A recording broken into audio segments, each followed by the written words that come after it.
Alright guys, today is way too beautiful of a fall day, so I had to get out and go explore. This forest and lake is just 5 minutes beside my house.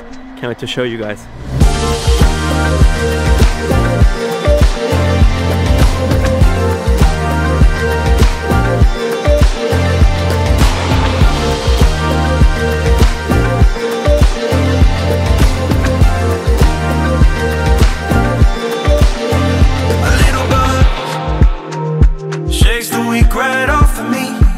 Alright guys, I made it to the top of the hill. Can't wait to show you the views. But I just quickly want to talk to you about why I wanted to do the Q&A. A lot of you guys saw in my Insta story that send me your questions because I want to do a Q&A with you guys. And the reason is, one of my favorite things about this channel is helping you guys. I love teaching people and answering your guys' questions, and what better way to make it more personal and just more interactive that you guys get to send questions and ask me, and I can help you guys out in your filmmaking career.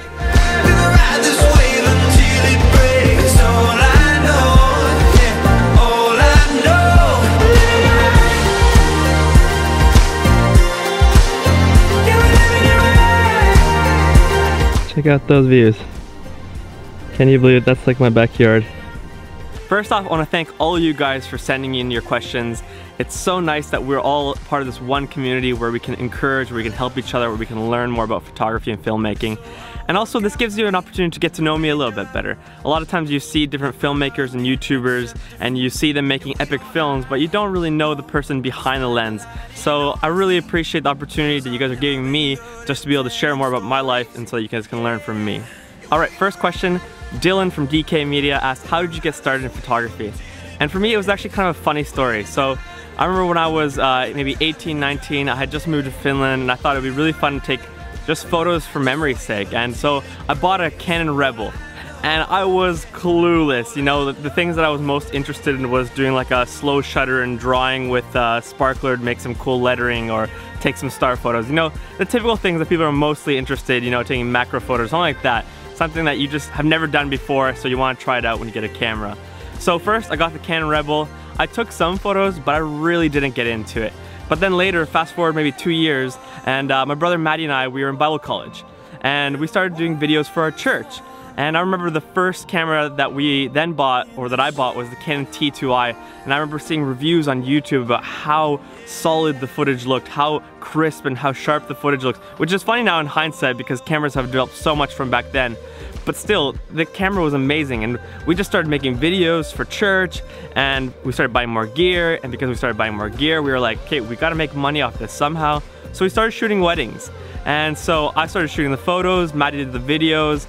That's really how I got into photography and videography. It kind of just fell in my lap. But I'm so glad that I jumped on this journey because I've loved it so much. Alright, second question is from my friend Taro. Check out them and Taro, they are amazing photographers on Instagram. Anyways, she asked, do I like photography or videography better?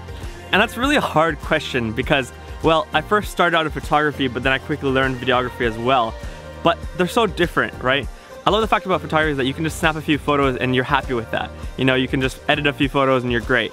Whereas with video, the challenge is that if you're gonna film something, you gotta film a whole project. It doesn't really help just to go out and film 2 or 3 shots. You have to film the whole project.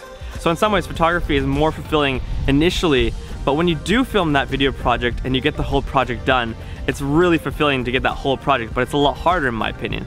As well, I think photography, you have a lot less gear. You pretty much just carry one camera body around, whereas videography, you need to have a glide cam sometimes or more gear, so it's more of a pain in the butt. So really, photography, videography, I both love them probably just as much, but both have their pros and cons. Alright, Tim Gomez asked, how bad was your first drone flight? It was bad. I remember we were on a road trip with my wife, Maddie, his wife, and our cousin and her husband, and we were in Joshua Tree National Park. And I hadn't flown the whole trip the drone yet, and we had just gotten our first drone, and Maddie had learned better, so he was flying a lot more, and then he said, hey, do you want to try it? I was like, oh sure, I'll try it out. And I was so nervous, so I'm flying, everything's going okay, but the landing part, I was so uncomfortable, I was so unsure of how to land the drone, so I started dropping the drone lower, lower, lower, lower, lower, and all of a sudden, as it's dropping, the wind takes it, or maybe I just pressed the wrong button, and the drone went sideways and the propeller started spinning on the ground, and oh, it was bad. The drone luckily did not get destroyed, but the propellers definitely did. I don't think Maddie had a very enthusiastic expression on his face because he was probably pretty worried that I just destroyed our first ever drone. So that was my first ever drone flight. Danny O asked about day rates. How do you decide what to charge? And this is really hard because it totally depends on what kind of project it is and how many days the shoot's gonna take and what difficulty there is when it comes to post-production and so on. But when I first started out, I started out shooting weddings, and of course I had no portfolio, so I shot them for free. And once I had shot a few weddings for free, I had a portfolio and I started charging. You know, first I started charging $500, then as I started my second season, I started charging $1,000, and then from there on I went to $2,000 or $3,000, because basically I learned what my skill set is, and I learned to compare myself to the other people in the industry. And I was able to see, okay, well, if these people are charging this much and I'm on the same caliber of level, then probably I can charge as much as that. So it really depends on what your skill set is, how good of a videographer you are, and also what kind of project you're doing. But definitely make sure you charge the right amount. Don't sell yourself short, because a lot of times I feel like we're more nervous to charge what we should charge because we're afraid that the client's gonna decline us. So figure out where your skill set is, figure out what other people in the industry are doing, and from there, try to price your videos. All right, I don't know if I'm pronouncing this name right, but Swapnil asked me, how do I plan my video sequences? And I've done a video about this before, but I'll repeat it quickly. Whenever I do a video sequence, you gotta do it in sequences. So that means you can't just film one shot, rather you gotta film many shots, because if you just film one shot, it's not gonna really help you edit. But if you film many shots, for example, a wide, medium, and tight, that's gonna tell you where you are, who you're shooting, and what they're doing. So whenever you're thinking of sequences, always think in 3 to 5 shots. Don't just film one clip, but rather film 3. So, you know, if I'm filming a subject walking in the forest, I would maybe film a shot from the front of them walking. I'd film a wide shot of the forest. I'd film a close shot of their feet to show that they're walking in the forest. Maybe just to add a little spice, I'd do one from the side or one from the back. And just do as many angles as you can, because you want to have as much B-roll in the post-production process. So hopefully that helps you out, Swapnil. Hope that'll help you figure out what kind of sequences you should film. All right, Jacob Bowen asked, how do you figure out what topics you should film for your video channel? And really, this all comes down to brainstorming. So whatever your YouTube channel is about, it's all about figuring out and brainstorming ideas. So all the time, throughout the weeks, I'm brainstorming different ideas. You know, maybe different gear reviews, different ways to shoot, just personal thoughts that I've been thinking about. It might sound funny, but just taking the time and brainstorming, it sounds so simple, but a lot of times we just don't stop and think about what kind of ideas we want to make. So make sure you take that time to brainstorm. And if you're really stuck, maybe check out other people's YouTube channels. You know, watch other YouTube channels to figure out inspiration for your channel. I'm sure that will help you out. And if you're really stuck, just start collaborating with other people. I find that when I'm with other people, it's really inspiring and it helps me figure out what kind of videos I want to do in the future. Stefan Helsinger, my boy from Canada, asked me, how did you decide on what color grading style you want? And really, this is such a personal preference. You know, you see on Instagram feeds and different YouTube channels all the time, different styles of color grading. And to be honest, there's really no right or wrong. I mean, I'm sure some color grades look a little bit better than others, but still it's your personal preference. For example, for me, I've always really leaned towards more warm tones and green tones. I don't know what it is about it, but I like having really olive green greens, desaturated, and also warm tones so the skin is more tan, for example. And that's just the style that I've landed on. And over the years, it might change, and also might change depending on where you're living. But for now, I've really liked that style. So there's no really right or wrong when it comes to what color grading style is. You kind of just have to figure out what you like and stick with it. You know, the problem is that if you're always switching back and forth, it's not really consistent. So it's good to have one style and maybe progress slowly to a new style. Don't just go 1 week this style, next week that style, because it's just gonna look all over the place when it comes to your Instagram feed and even your channel. It's just gonna lack a certain level of consistency. So, Stefan, there's no really right answer to this, but just be you. Do what you think is good, do what you enjoy. All right, Goldie asked me a little bit more of a personal question, but she asked me about my church. Sometimes you guys see me posting about my church. It's called Home Church. It's here in Finland, and I'm one of the pastors there, actually. I do it voluntarily because, well, I'm really passionate about God and about the church. I really believe that the church is a blessing to people, and, well, we're the type of church that we are a very modern church. We want to be really relevant to today's society. We don't want it to be boring. We don't want people to just have to endure going to church. We want them to actually enjoy going to church. So it's just a really great community. We have a really great time. We worship God. We learn about God. We encourage each other. And we're like a family. We want to, as a family, help each other go forward. So yeah, that's what our church is all about. We're a modern, relevant church all about Jesus and others. So yeah. So my man Moose, yes, his name is Moose. He's from Finland, he's amazing. He asked me what was my first ever paid job as a content creator. Well, my first ever job was shooting a wedding. You know, that's the industry that we first started in and I'm still doing, but it was great feeling, you know, shooting your first wedding and actually getting paid for it. It felt incredible. And from there we started, just kept on shooting weddings, but we started as well shooting for small businesses, small companies, for events, and it kind of just started spiraling from there to all different kind of opportunities. So yeah, it all starts from somewhere, so just keep on going, keep shooting moose, you're gonna kill it. Timon asked me, what's one thing I wish I would have known when I first started doing video? And I think I wish I would have realized that it's not about the gear. I feel like so often I limited myself in the beginning of my photography filmmaking career because I thought, well, I don't have that gear, so I can't accomplish this kind of video. But if I would have just thought a little bit more outside the box, you know, maybe practice more with light, I'm pretty sure I would have been able to accomplish what I wanted to accomplish. So guys, even to encourage you guys, maybe if you're starting out in the filmmaking process, you don't have gear yet, it's okay. You don't need the best gear to make great photos or great videos. It's all about just working hard, getting creative, trying new things, and just keep moving forwards. I'm not even gonna try to pronounce this guy's name. I think it's like Huicho Guterres. I'm trying my South American Spanish flair, but he asked me, do you like Nikon? And I have never actually shot too much with Nikon because, well, I first started shooting with Canon, and it's a really big step to jump from Canon to Nikon because you gotta switch the camera bodies, the lenses, blah, blah, blah. But the few times that I have shot with Nikon, it's been really challenging because everything just seems out of place when it comes to the buttons, and even the lenses you gotta turn the other way to zoom or to focus.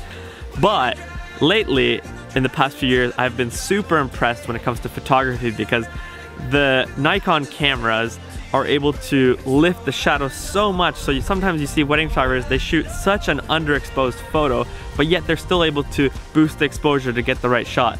So this is something that obviously it's tempted me at times to switch over from Canon to Nikon, but I just haven't been able to make that jump. But I'm sure the Nikon cameras have a lot of great things, but also there's always those downsides. So yeah. Raul asked Tip, how can you get drone shots without getting the control in the shots? So for example, if you're filming yourself, and that's a good question. I think one of the coolest things about the new DJI products is that there's a lot of self-filming modes, for example, the spinning around or follow modes, and you can simply just turn that on, maybe put the controller down somewhere, put it in your pocket, and then just do your thing and get the shot, and that's right. As well, just having friends around. Get a friend to come with you, have him act in the video, and film that. That'll help you be able to get drone shots without the controller being in the shot. Simple steps, but that will help you. Mario asked me, how do I go about choosing my white balance? A lot of times I do just use the auto white balance because, you know, if you're doing this run and gun and always on the go, it's changing so much, so it's a lot easier just to have white balance. But if I do have the opportunity to take the time and set the right settings, it's best just to figure out where you're shooting. So, for example, if you're outside and it's sunny, choose in the white balance sunny. If it's cloudy weather, choose cloudy. If you're in the shade, choose shade. If you're indoors, look at what kind of lighting's inside the house. You know, is it tungsten, is it fluorescent, and based on that. But as well, it's not always the best just to totally depend on those different settings because it might not look right still. So it's best to as well train your eye to figure out how warm or how cold do I want the shots to look like. And as well, it's important to figure out what kind of look you want for the video. So if you want a really cold look for your video, maybe film a little bit colder in temperature. But if you want a really warm look, film it maybe a little bit warmer. So this will already help you in the post-production process when you're color grading. I don't know if I'm pronouncing your name right either, but Yair, hopefully that was right. But anyways, he asked a great question about lenses and what lenses I usually choose to shoot with when I'm shooting couples. And I'm mostly shooting with Sigma 35 1.4 or the Canon 50mm 1.4. Sometimes I like using the Sigma just to get a little bit wider to get the landscape as well with the couple. But as well, the 50mm is really nice for shooting. Some people really like shooting the 85, but I find it's a little bit too tight and everything just goes crazy bokeh, which is nice, but at the same time, a lot of times I like to have the landscape as well in the shot. So those are the two lenses that I shoot most with, Sigma 35 and the Canon 50mm. David asked me, what kind of camera should you get when you're first getting into the filmmaking world that's not going to break your bank but still going to be able to get you great footage? There's so many cameras out there that will help you get the right footage, and they're not going to be that expensive. A lot of times it's more important to get a decent body but as well get a good lens, because a lot of people will get really good camera bodies but then they have a kit lens and that's not going to help you. For example, I love the GH5 for a lot of running gun shooting. It's not too expensive at all. And then you have a great camera that can shoot 60 frames, 120 frames per second. It can do 4K, has a great image stabilizer. The only downside is it doesn't have the greatest autofocus. So any kind of camera that you shoot with, they're always gonna have positives and negatives. It's really trying to figure out what kind of shooting you're gonna do and what kind of camera is gonna serve you best. Karen asked me, should I buy the GH5? And I would say yes. I love the GH5. I think it's a really affordable camera. It has a really high quality footage look. It can film high frame rates. It has a high bit rate. It has an amazing image stabilizer. So I am shooting most of my weddings handheld with the GH5 because it's so stable, it's so smooth. I can even do walking, panning shots with the camera, and I don't need to have a monopod anymore, and I barely use the glide cam anymore. So I think the GH5 is a great camera. It's not the best for photos. You can shoot photos, but I personally don't shoot too much. But it's great for just that run and gun filmmaking, and it's a great price. So yeah, I definitely think you should buy the GH5. Alright guys, I'm getting antsy. I really want to go film some drone shots and get some epic footage from this location. So thank you guys for sending all these questions. I hope this helps. I'm really looking into doing maybe some live streaming Q&As in the future, but this was my first attempt at doing Q&A. So I hope you guys liked it. If you haven't yet subscribed to the channel, make sure you hit that subscribe button, and as well, like the video and comment below on maybe some questions that you'd like to be answered in the future. So guys, have a great week.